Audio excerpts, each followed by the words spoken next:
Let's go! Start again! Start again our wonderful day. Napakahangin, napaka-refreshing, napakasarap magpahayahay. Kumbaga sa magtanaw-tanaw muna dito sa paligid namin. Habang nag-iisip, nagdarasal, nag-enjoy. Kumbaga tinatawag dito ay nagre-relax.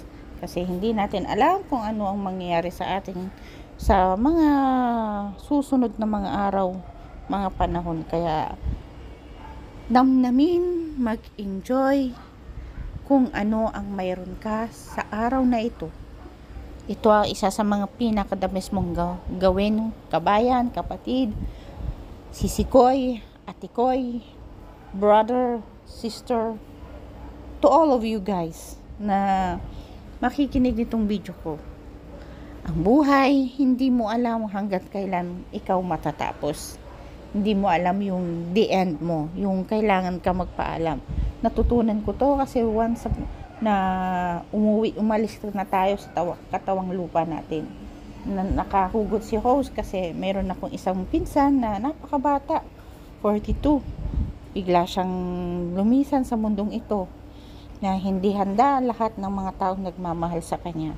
Kaya napakasakit. Kaya minsan, pag panahon ng pagmuni-muni, nandito ako sa malayo, lalo na sa panahon ng may malaking, yung lugar na may magulo. Hindi mo masabing everyday peacefully. Nandito tayo sa Israel, kaya nasa war zone tayo. Kaya kailangan natin ng maging always enjoy the moment of life. Enjoy the moment for being kicking. Habang ikaw ay kumikilos, habang ikaw ay may pag-asa, nagtatrabaho, huwag mong kalimutan. Step number 1, huwag mong hayaan na yung buhay mo dinidikta ng iba. Huwag mong hayaang mahalaga ang iisipin ng iba sa iisipin at ginagawa mo. Kailangan mong mas paniwalaan ng sarili mo kasi ikaw ang nakakakilala ng sarili mo at wala nang iba kundi ikaw lang. Ikaw lang ang makakapagsabi na tama at mali ang ginagawa mo. Kaya number 2, kailangan mong iwanan lahat ng mga toxic na tao sa buhay mo. Pamilya man yan, kaibigan man yan, ibang tao man yan.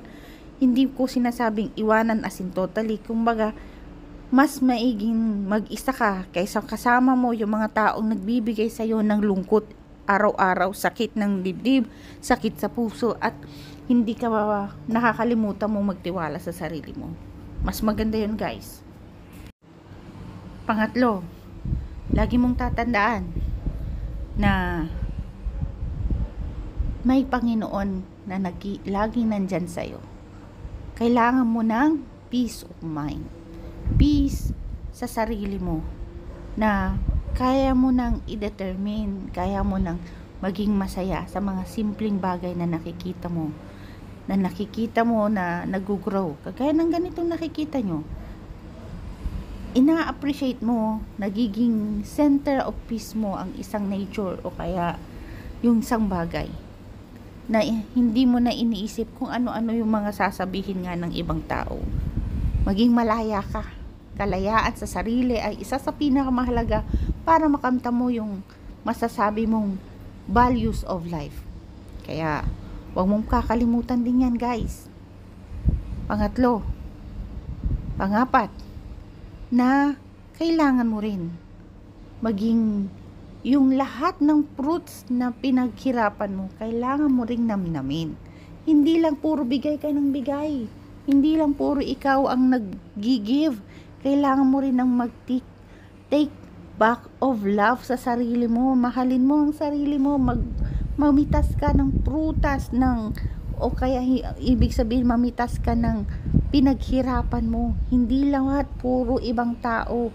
Kasi tayo mga OFW, lahat ng pinaghihirapan natin, laging inisip para sa iba, para sa kapatid, para sa mga magulang, para sa anak, para sa mga pinsan, kamag-anak, etc. etc. Tanda mo, guys, pag wala na ka nang maibigay sa mga yan, iiwanan ka 100%. based to my experience. Kaya kailangan magtira ka, mamitas ka, mag-enjoy ka, gamitin mo lahat din. Kasi nakakalungkot isipin, wala tayong naititira sa sarili natin dahil sa sobra tayong magmahal, sobra tayong mag-invest sa ibang tao. Mag-invest ka sa sarili mong kaligayahan, kaibigan. Direct to the point, lalo na sa lahat ng mga OFW talaga. Wala na tayong naititira pagdating ng araw. Kaya, yung mga ganyang values of life, hindi rin masayang maging selfish paminsan-minsan. Kailangan mong maging selfish para magbigay ka ng isang bagay para sa sarili mo rin. Katahimikan, pagmamahal sa sarili mo, material na bagay na nagpapasaya sa'yo. You deserve all of these to be in yourself, not only to other people, guys. Put investment for your love, for yourself, for your time, for your freedom, and for especially for your peace of your mind. Lagi mong tatandaan yan, guys. Kasi we live just only once. If after the life that God give us, hindi na natin alam kung saan tayo. Paano naman na yung mga sacrifice natin? Diba? Yung lahat ng hard work natin. Kaya kailangan din natin para sa ating sarili, para sa ating puso, para sa ating sariling katawan at soul. Give time, give value, give strength, give peace, number 1. Yan yung mga value ng dapat mong tatandaan, kasi si Rowena Sullivan ay isa yan sa mga natututunan ko habang pinipilit kong hanapin ang sarili ko. Kaya hanggang sa muli nating pagkikita, mga guys, hanapin mo rin ang sarili mo. Malay mo, dito ka sa bahay ko mahanap lahat ng mga values, lahat ng truth to life na kailangan natin para sa sarili natin, para mag-grow.